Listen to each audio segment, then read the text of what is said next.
Okay, guys, here we are. We have a deck profile for you today. How about you tell us who you are and what you play? My name's Cody, and I play Invoked Shaddolls currently. Alrighty. Let's get right into the list. Yeah, okay. So everyone kind of runs the same stuff with Shaddoll Invoked, but I like to try to change the at least the numbers of what everyone plays because honestly, like it's so everything is so consistent with this deck that you almost have to run a certain amount of everything. So we're just gonna start with the dolls since they make up most of the deck. I run the two beasts and the two schemata. Beast obviously is your literal only draw power in this entire deck. Everything else is float. Everything else floats. So sometimes you just need to draw into that extra something like most of the time your super poly or your field spell. So the beast is necessary at 2, and the double schemata because schemata actually gives you access to not only just sending monsters to the grave but also Shaddoll spells, and that really is really helpful with like the new trap and stuff. So 2 schemata as well.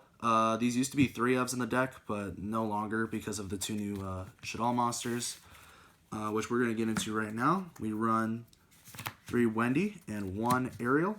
Wendy is just stupid great. Basically, when you send her to the graveyard, she can special summon a Shaddoll monster from your deck in face-down defense position, which is great because that just gives you another body on the board. It's better than the Falco effect because of the new trap. You don't have to flip the Falco up to get the special summon. And Ariel also gives you access to banished cards, which also plays into a combo with the new trap. So 1 Ariel is good. If you play more than 1 Ariel, it's probably because you have been drawing your Ariel, which is terrible. And drawing Ariel is totally like the end of your deck, is the end of all your plays, unfortunately. But going off of that, we run a couple small quantities of some others. So we play the 1 Dragon for the back row removal. We play 2 Hedgehogs because this extra search, having a Shaddoll card in your hand, is super helpful for cards like Shekinaga and Grista. And we play the 1 Falco to round off everything. Most people don't play Falco anymore. I love Falco because using him as an extra link material, and also he is technically a target for the trap. So all being said, Falco has definitely extended my plays a couple times. Not to mention it can bring back stuff like Construct during your opponent's turn, which can really be a pain in the ass. So. And Falco is a tuner, so are we going to see any synchros in the extra deck? Oh hell no, there ain't no room for that. If you could figure out to play like something like Borreload Savage Dragon in your extra deck with this, I applaud you. But there's no point. Okay, so then obviously we run the 3 Aliester. The invoked part of this deck is probably what makes it the most viable currently, and Aliester just obviously gets you into everything, so he is a must 3 have. We're gonna round off the monsters with the small clown engine, 2 damage juggler, 2 hat tricker. Trick clown and 1 hat tricker. People do 3-1-1, which is also totally cool. I prefer this because drawing into damage juggler all the time really sucks. Hat tricker, obviously getting the ability to pay the extra 1,000 when it's sent is good. Remember, it's when it's sent, so you can't activate it anytime during your turn. I got in trouble for trying to do that the other day. I totally forgot about that. The hat tricker is probably the easiest one to cut because we do run 1 mathematician in here. So Shekinaga really isn't as essential as it used to be. He's just a big body. So the hat tricker is probably the easiest cut in this set. And since you didn't want to draw into Damage Juggler, did you usually just send it off Shaddoll Fusion for Construct? Yeah, drawing it off. Well, you would mostly send Hat Tricker off Shaddoll Fusion and hope you draw Damage Juggler. Damage Juggler is the one you would prefer to draw, just not 3 of them. 3 of them in a game is just ridiculous. I run 2 Ash Blossom in the main deck, and I run 1 Mathematician. Ash Blossom I have found is useful more than just her effects for floodgates in this. Summoning Ash Blossom for game? Yeah, literally summoning Ash Blossom and using it as materials for either Aliester the Invoker, the Link monster, or even using it as material for Grista is super crazy, and there's so much that you can do with just having a fire monster out. So definitely Ash Blossom is a must-have 2 of, and Mathematician is just a great card in general for a deck like this. He starts off a lot of your plays if you can afford to do the normal summon without Aleister. So Mathematician. And that's it for the monsters, except for one Blackluster Soldier Envoy at the beginning.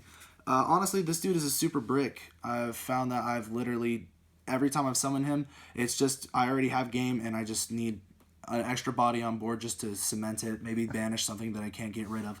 But honestly, every time I drew into this card this past tournament, it was a brick. So BLS might be cut out soon, who knows.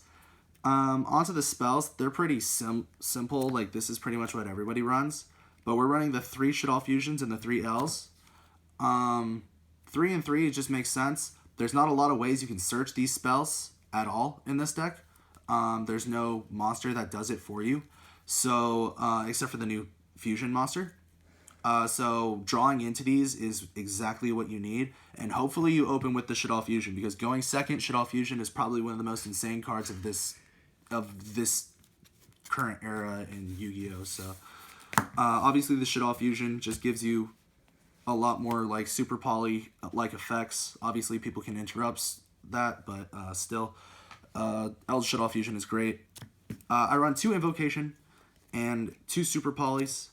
Some people have been running 3 Invocation, and I just don't see the point. Drawing Invocation is not what you want. You could use an Invocation if you draw it, but 9 times out of 10, you're searching your Invocations anyways with Aleister, so I don't see the point. I guess if you're really reluctant to use that normal summon, running 3 makes sense, but 2 is more than enough.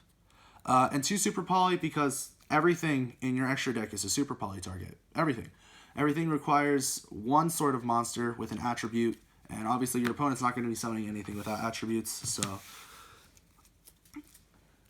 next up, we're going to go into a couple of not-so-normal things. I play 1 Magical Meltdown and 1 Secret Village of the Spellcasters. The Floodgate... Secret Village wins games. Yeah, Secret Village wins you so many games, and the Floodgate that this deck has is doubled just basically with Secret Village. Obviously, you're floodgating with Winda, you're floodgating with Caliga, so you're floodgating with Mechaba, so why wouldn't you play this? I mean, yeah, there's the matchup, there's obviously the Spellcaster mirror matchups, but like, there's no point in not playing this at 1 at the least. I play both of these, and I play the 1 Terraforming. That way I always have a choice between them if I don't see one in the game. And lastly, for the spells, I play 1 Monster Reborn. Obviously, gotta play Monster Reborn. For the traps, it's just 2. The 1 Core and the 1 Incarnation. Incarnation wins you so many combos. So what does Incarnation do? Because this one's the new trap out of the structure deck. Right. Basically, I don't even know what it does when you activate it like a regular trap. I've never activated it that way. But the point of it is you have to send it to your graveyard, whether you're discarding it, whether you're using it off Squamata, whatever. But basically getting into the graveyard allows you to banish it and 1 Shaddoll monster, and it flips 1 monster up or down that you control, which is really cool because that gives you the effect into Ariel after summoning it off of Wendy. So you can banish the Wendy that you just sent, and now you have 2 flip monsters on the board, so you can have useful things like the Link monster construct. So this is really good. It gives you that extra body for the linking, and it's just great. And obviously the 1 Core, this is a really easy card to cut, but this card has won me games too. If I'm not drawing into that 1 material or that 1 attribute or even the Super Poly, Shaddoll Core is always there for me off El Shaddoll Fusion. So Shaddoll Core is great. Also, it lets you bounce back stuff like this, have you not activated already, or the extra spell that you might not be able to get. So that's it for the main deck.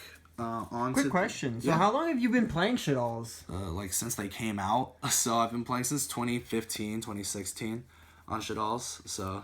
Alrighty, now we're getting right into the extra deck. Alright, so normally people would start with like the fusions, but I want to start with the links because there's only so few of them, and they're honestly like really simple picks. So we have a Cross Sheep, obviously, gotta play it. Cutting it out for Verde Anaconda when it comes out, don't ask why, it just makes perfect sense to me. Running one construct because she, even though she's not very good, honestly, in terms of the link monsters that we've been getting for other decks, she still actually does help a lot, and she lets us go into the big Avramax play that everyone's playing. So, especially using her as an extra, since she's a light monster, you can almost always get her out just by discarding a Shaddoll card, or sending one on the field to the grave. So she's great. We play the one Invoker of Madness.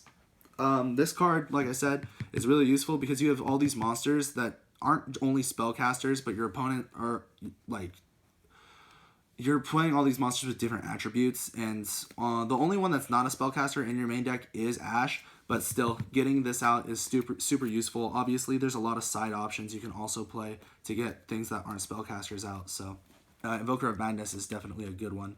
Also, all of your fusion monsters aren't spellcasters except for Winda and Apclone, so... and then lastly, we have the Avramax. You basically need this card to end your combos with. Avramax is insane, and ending the combos with the Avramax is crazy. The big Avramax combo is just what everyone's talking about. If you don't know what it is, you should totally look it up. It's winning games right now. So we're gonna go into this fusions, and they're pretty simple. I'm playing 3 Winda. Some people have been playing 2. Makes perfect sense to me. If you really want to play like more of the more expensive versions of this deck, which I cannot afford. Obviously, in the Link monsters, you could totally run an Alramage. I would if I could, but I can't. There's 3 Construct. She is a must 3 have. I've seen some people play 2, and I don't see how you're gonna win anything without 3 of her. I've summoned all 3 on so many games, so I don't really see the point in not running the 3. Next up on the Shaddolls, we have 1 Grista, 1 Shekinaga. I see you picked up the ulti. Yeah, it was expensive, but it was worth it. She is gorgeous. Grista, like I said, with the Ash Blossom, actually wins games. Negating summons is always super good, especially since we don't really have room to play stuff like Solemn in this deck. So Grista is super great for that. And obviously Shekinaga has a similar effect of discarding a Shaddoll card to negate stuff. So both of them are super good. More negates, the better. The last Shaddoll is the new Apclone. Apclone, when it's sent to the graveyard, who cares about the battle destruction effect? Nobody cares about it. It doesn't get destroyed by battle, which is also really good because it guarantees you a body to survive most next turns, which is cool. But we don't care about that. We care about when it is sent to the graveyard, you can add any Shaddoll card from your deck to your hand, which gives you access to that one card that you might not have to make your biggest plays. And then lastly, in the extra deck, we run the 2 Mechaba. Mechaba's a must. 2 is probably the best number for it. 1 Mechaba is not enough, and 3 is too many because then you don't have room for other stuff in your extra deck. I would also play 1 Caliga if you can. I just don't have one, and I would love to have one, but I don't have it. So Alramage and